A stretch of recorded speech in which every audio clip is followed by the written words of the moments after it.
Hey church, we're going to be looking at Psalm 3. Begins saying, a psalm of David when he fled from Absalom, his son. So the context for this is going to be in 2 Samuel 12 through 15. And in 2 Samuel 12, David sins with Bathsheba, and as a result, it's prophesied that there's going to be conflict within his house.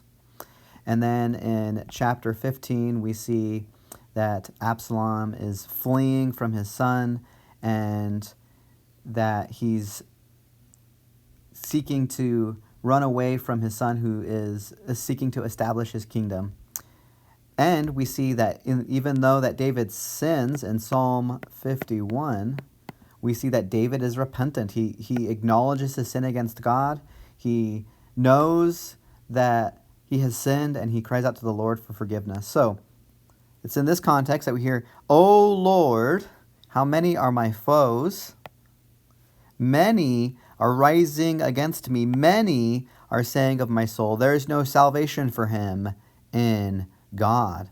So you have Absalom and all of those who are with him were opposing David. This describes the situation that he's in.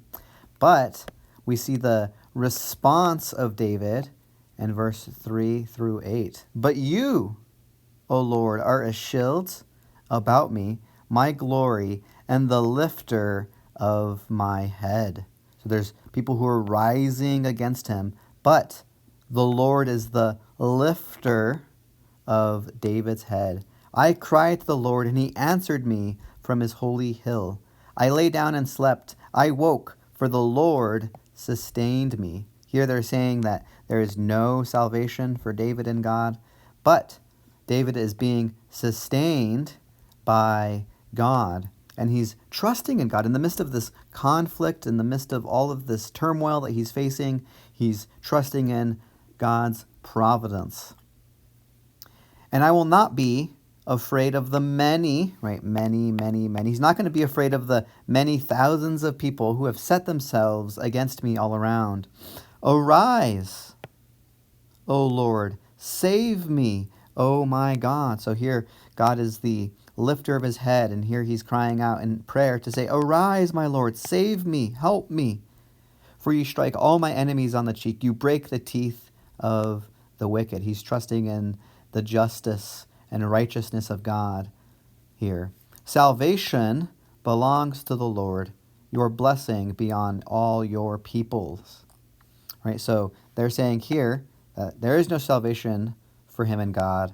And down here, David is saying salvation does belong to the Lord. So here we see, even though David is in conflict and turmoil, he has a repentant heart, and he's crying out for the Lord to deliver him, to help him, and he's resting in the goodness and righteousness of God.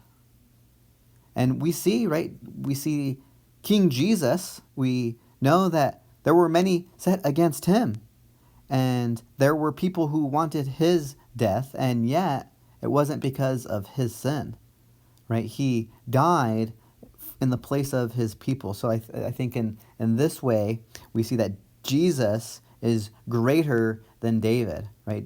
David is a king, and it was promised in 2 Samuel 7 that God would have someone on the throne of David forever. And we see that Jesus is from the line of David, and he's greater than David because he never sinned. He is someone who completely and always did what was right. And we can trust in Jesus, and because we can trust in Jesus, we can cry out to our Lord and our God for salvation, for him to sustain us, for him to help us in the midst of trials. So continue to look to Jesus.